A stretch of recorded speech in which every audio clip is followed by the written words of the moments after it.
أنا نور هدى من الجزائر. ما غاديش نقول لكم أنا بنت من عائلة عادية ودوزت طفولة عادية. غادي تسمعوا اليوم شي حاجة جديدة. أنا بنت ماشي عادية، كنت بصح زوينة بزاف وقلبي بيض، ولكن الظروف والقدر جعلتني نكبر نلقى راسي في أسرة ماشي عادية، مع حتى هي ماشي عادية. كانت ممارسة الشعوذة والطقوس ديالها في الدار شي حاجة عادية، وكبرت في هاد البيئة وكنقول هادشي راه عادي. كانت عائلتي فقيرة وعانيت فيها بزاف، كنت عايشة محرومة من العطف وخا عندي عائلتي.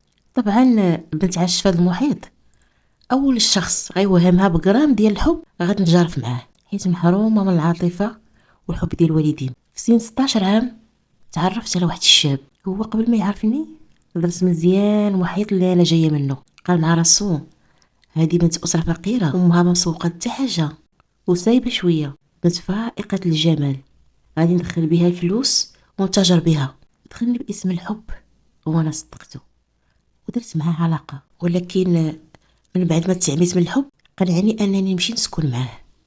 كانت عندي ضغوطات في الدار اللي جعلتني ما ترددش في السكن معاه. كنت كنقول في سبيل الحب، منها حيت كنبغيه، ومنها باش نتهنى من الجو اللي انا عايشه فيه. شاف راسو صافي وليت ديالو وبدا ينفذ الخطه، كيعطي رقم تليفوني لصحابو كيدفعني باش ندير معاهم علاقات.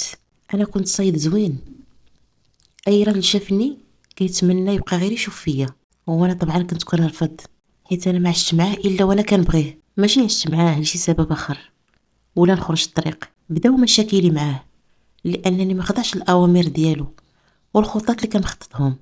من قواو مشاكلي معاه سمحت حتى في قريتي وبدا كيهددني، يا اما نمشي في طريقه او نمشي للشارع.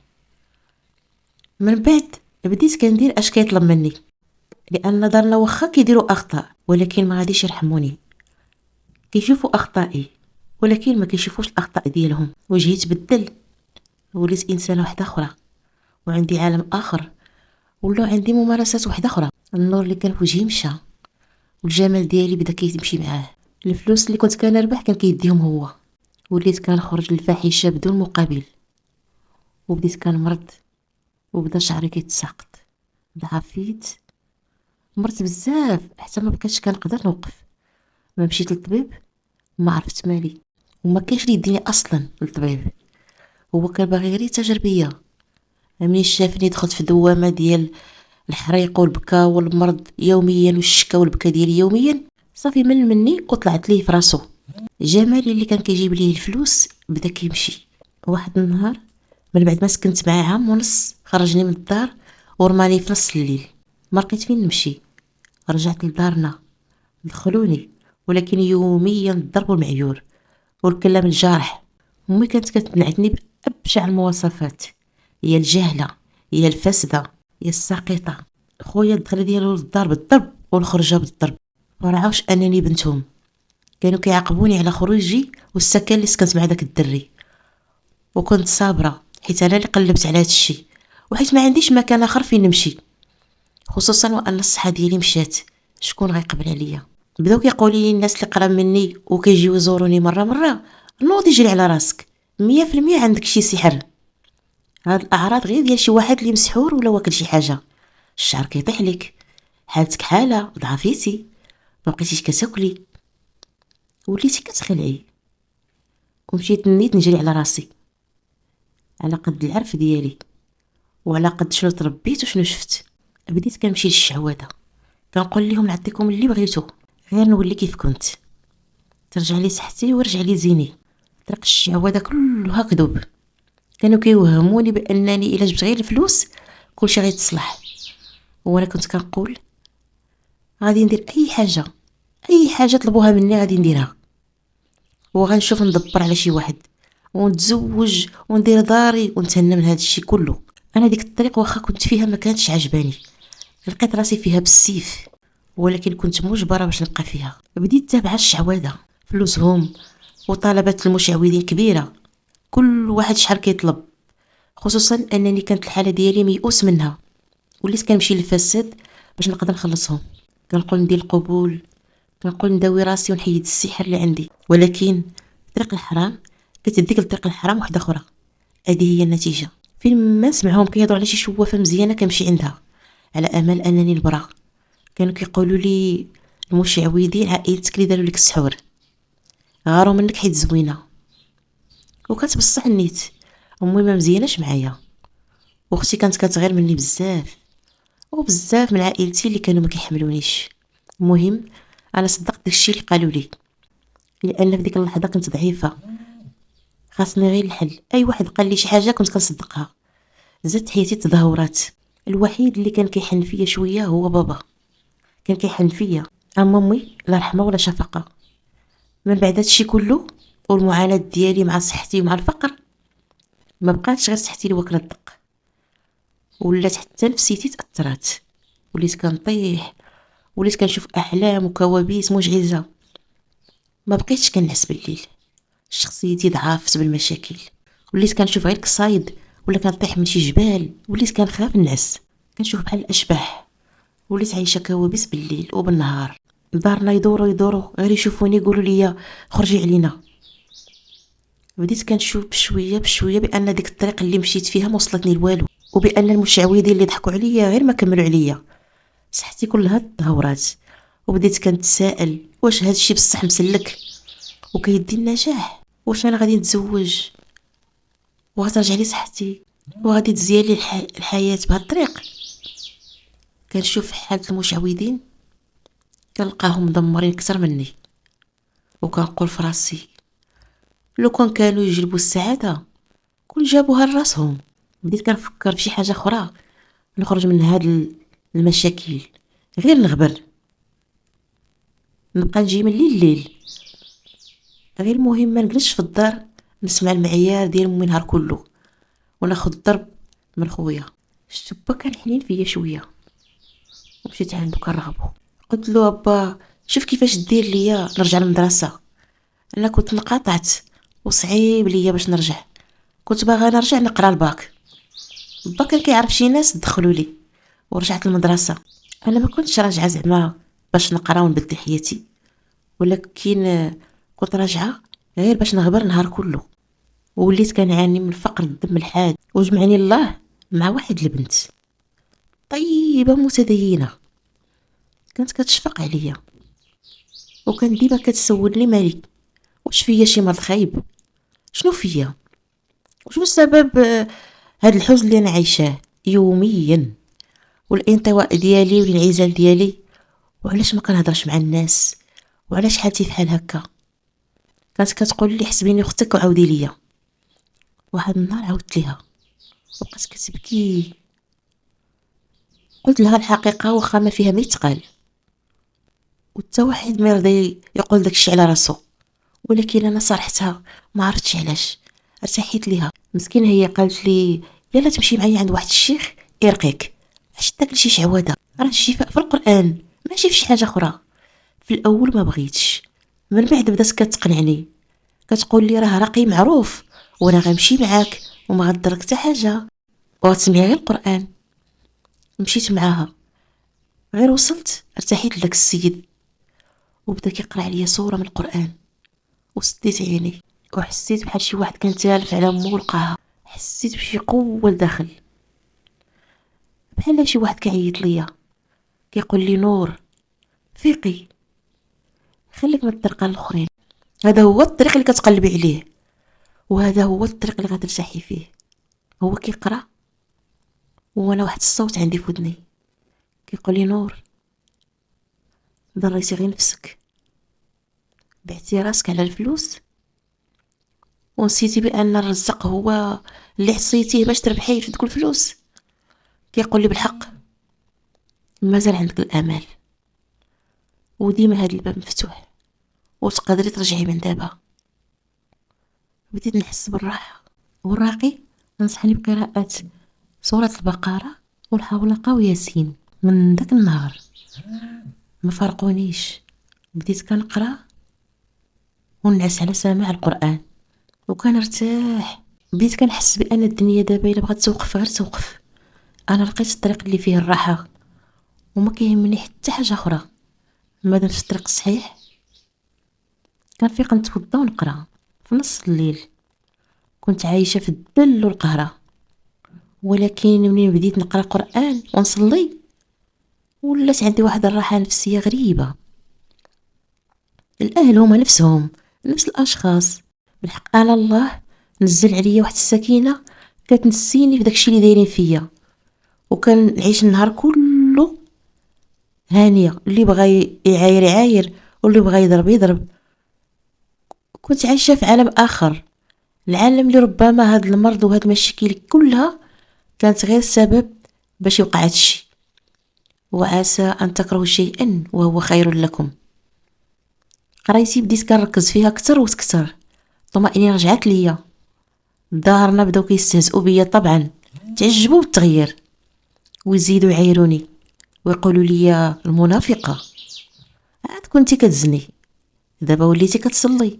ولكن انا ما حدهم كيستهزئوا وانا كنزيد نتشبت بطريقي، وليت كنزيد نجتهد في العبادة كتر. كنت كنقرا البقرة وكنستغفر يوميا وما كتفارقني الصلاة. وليت كنقيم الليل وكنتطور في العبادة، كل ما كنولف واحد العبادة كنزيد عليها واحدة اخرى جديدة. جا خطبني واحد الراجل، شافني هكاك التزمت، هو شارف صاحب با غير شافو ما بغاش، وقال واخا هكاك نسولها الا بغات. كانوا عنده المراه والدراري، انا رفضت حيت كبر مني وما بغيش نجرح قلب مراتو واخا كون كان صغير، وما رضاش. وجا حتى لعندي، تلقاني في الزنقه وقال لي رفضتي الزواج بيا، راه هكاك غتبقاي بلا زواج حيت رخيصه وما كتسويش. كلام كيدمر، ولكن انا بالايمان اللي كان في قلبي ما تاثرتش. الايمان كيقوي. كنت غنبكي، ولكن رجعت للصديق ديالي اللي هو المصحف والسجاده، وصليت قبل صلاه الفجر وطلبت الله ينجحني باش ما نبقاش في ديك المدينه اللي الناس اللي ما غاديش يرحموني فيها وما غينساوش الماضي ديالي. حيت واخا الانسان كيبغي يتوب، الناس ما كيرحموش وكيحاسبوه وكانهم هما اللي خلقوه. كان هذاك العام عام الباك، وكنت كنمشي عند واحد البنت باش نرجع معاها، نهرب من الجو اللي عندي في الدار، ونيتي كانت هي نقرا ونخرج من ديك المدينه. واحد النهار جا ولد عمتها لعندهم ولقاني في الدار ديال صاحبتي كنحفظ معاها. ماشي اول واحد كيشوفني وكنعجبو، داك ولد عمتها طلب منها تعطيه الرقم ديالي، ما عطاتو لا المرا لا والو وما قالتها ليش. المهم واحد النهار جا لباب المدرسه وقال لي باللي قلب عليا بزاف حيت عجبته. قال لي صورتك والنور اللي في وجهك ما بغاش يتنسالي. وانا عجبني الحال، ولكن كنت متخوفه كيفاش نقول له الماضي ديالي، وكنت مستبعده اصلا ان شي واحد بحال هكا بعقلو ولد الناس ولد عائله محافظه غادي شي نهار يتزوج بيا ولا شي نهار غادي نتزوج بيه. قبل ما يجي يخطبني عاودت ليه كلشي، ما بغيتش نضحك عليه وما عندي كي ندير نضحك عليه، غيعرف. كنت كنتظر يمشي بحالو، ولكن هو فاجئني، قال لي بانه انسان مؤمن وما كيحكمش على اخطاء الناس داروها واستغفر الله عليها. وفرحت بزاف، كنت غنطير بالفرحه ملي خطبني. ولكن الفرحه ما كملاتش، وقع سوء تفاهم وتفارقنا، ما عرفتش علاش، بلا سبب. هو كيقول لي بان شي حاجه كتدفعو بانه ما يبقاش معايا، ما عرفتش علاش لحد الساعه، ما عرفتش علاش. قالوا لي شي ناس بلا ربما يقدر يكون شي سحر، ولكن انا ما متاكداش. تاسفت بزاف وبكيت، ولكن تمسكت بالقران وطلبت ربي يدير لي اللي فيه الخير، واللي جات من عند الله مرحبا بها. نجحت في الباك بمعدل رائع ودرت كلية الحقوق، وبقيت كنقرا ومصرة على النجاح. واحد النهار تجا عندي نفس الشخص اللي كان خاطبني وكان الدموع في عينيه، وقال لي بانه ما قدرش ينساني. تزوجنا ودرنا عرس على قد الحال، ولكن كنت فرحانه وهو كان فرحان اكثر مني. درناها في دارهم وفرحات بيا الوالده ديالو بزاف، وكملت قريتي في دار راجلي وانا مزوجه وساكنه معاه ومع الوالده ديالو. ربما يجيكم هادشي عجب، ولكن القرآن عنده عجائب، وسورة البقرة عندها عجائب كبيرة. كنت كنوض دائما نصلي قيام الليل. كانت العجوزة ديالي فرحانة ملي كتشوفني هكذاك. كانت عند واحد اختو ديما كيخطبوها منين كانت صغيرة، ولكن ما كيكملش داك الشيء، وبقات كبرات في السن حتى يأست من الزواج. من بعد ما سكنت عندهم ب8 شهور تزوجات. انا ما ربطتش شي علاقه ما بين قراءه القران في شي دار والزواج ديالها، ولكن العجوزه ديالي ربطات هاد العلاقه. قالت لي راه انتي السبب، حيت كتقيمي الليل يوميا وكتقراي القران يوميا، ربي سهل على بنتي تزوجات. قليل فين كنسمعوا شي حاجه زوينه على العجوزه، ولكن انا ربي عوضني. داك الحنان اللي ما كانش في امي لقيته في عجوزتي. كانت كتقول لي ما حدي في الحياه اي حاجه احتاجيتيها غتلقايها، وغادي نديرك بحال بنتي. وكانت فعلا كتعاملني بحال بنتها. حنت فيا المحنه اللي ما عمري حسيت بها وما عمري شفتها، وكانت هذه اكبر هديه من الهدايا اللي عطاني الله. كملت قرايتي وخديت لا ليسونس وبغيت نخدم. في الاول الراجل ديالي ما بغاش، ولكن من بعد قنعته وخدمت. عشنا مده انا وياه سنين وما عطاناش الله الوليدات. كنت كنحمل وكنطيح، دائما الدراري كانوا كيطيحوا ليا. في الاول كان كيبقى فيا الحال، بديت كنبكي، ومن بعد قلت صافي الحمد لله، ربما هذا هو العقاب اللي دار لي ربي، ربما حرمني من الاطفال باش نخلص الذنوب اللي درت. قلت الحمد لله على كل حال. كان كيبقى فيا راجلي وكنقول هو اش من ذنبه، اما انا راضيه بقضاء الله. اصلا فين كنت وفين وليت، ربي بدل لي حياتي بحياه جديده، واللي جا من عند الله خير. وبديت نقول خاصني نزيد نكفر على الذنوب ديالي. مادامت كنحمل وكنطيح الا وربما خاصني نزيد نستغفر الليل ونهار. وليت كنخاف، كنقول عندك ربي يكون ما سمحش ليا، يمكن خصني مازال نزيد في العباده. وبديت كنزيد نجتهد. العباده اللي كنقدر عليها كنت كنديرها. فكرت حيت خدمت نبقى ندير شي حوايج اخرين حتى هما عباده. فكرت نبقى نصدق على الناس المحتاجين، نقسم معاهم داكشي اللي كنشد. حتى لواحد النهار وانا كنهضر مع شي ناس بان ليا واحد الدري يتيم، وبديت كنعطف عليه ودائما كنهتم به. شويه حتى ولفني وجبته عندي للدار بالموافقه ديال الزوج ديالي. عاش معايا وعطيته الحنان اللي تحرم منه. جا واحد النهار با يدي ما بغاش يمشي معاه، كان كيعاني الفقر في دارهم واليتم، وعندي انا لقى الحمد لله بزاف د الحوايج. كنت كندير انا هادشي وانا فرحانه، وكنحس باللي ماشي هو اللي محتاجني باش نعطف عليه، انا اللي محتاجه ندير فيه الخير باش نكفر على الذنوب ديالي. بقيت كنربيه وكنقول من صاب يكون ربي سمح ليا، وتانا ولفتو وكنحاول نوفر له اللي قديت عليه، والله يقدرني على فعل الخير. كاين كيفاش الانسان يدير الخير غير اللي ما بغاش. ملي كمل عندي داك الدري عام في الدار حبلت وما طاحش لي الحمل ديالي، وعجوزتي وراجلي طاروا بالفرحه منين حملت. ربي كبير. غادي نفاجئكم، ربي عطاني 2 بنيتات تويميين. انا واخا ندير اللي درت، واخا نبات فايقه كنصلي، كيجيني داك الشكر اللي كنشكر الله قليل بالمقارنه مع العطايا ديالو اللي عطاهم لي والنعم. الاب ديالي فرحان بيا، وحتى انا ما كنساهش، هو اللي وقف معايا في المحنه ديالي. اما الام ديالي ما حنت فيا وعززت ليها حتى خدمت وليت كنتخلص. ولكن ماشي مشكل، عندي نعم اخرى. منين ولدت بالعمليه، قابلتني العجوزه ديالي كثر من القياس، وقفات معايا واحد الوقفه اللي ما توقفهاش ام مع بنتها. قابلتني وقابلت التويميات ديالي حتى تشافيت وبريت وقفت على رجلي. امي جات حتى لتالي وطلات عليا بحال البرانيين. ومنين مشات قالوا لي شي ناس باللي عائلتي اللي جاو مع امي كانوا كيهضروا فيا وكيقولوا ها ربي عطاها البنات باش يخرجوا بحالها ويهبلوها. ما تستاهلهمش.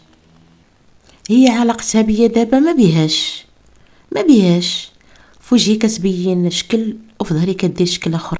الحمد لله ربي عطاني عكوزه مزيانه كتحن فيا وكتدعي معايا وراضيه بيا وراجلي من اطيب خلق الله، والحمد لله على النعم اللي عندي. علاش غنعذب راسي وغنبقى نشوف الحاجات اللي ما عنديش، ولا نشوف غير التعامل ديال امي معايا ولا المحنه اللي منعدمه؟ بالعكس، كنشوف غير الحاجات اللي زوينه وكنشوف غير النعم اللي عطاهم لي الله. اما الحاجات الاخرى اللي ما مزيانينش ما كنشوفهمش. هذه هي قصتي وهذه هي كانت حكايتي. قليل فين تلقاو شي واحد عنده جرأة يعاود لكم هذا النوع ديالي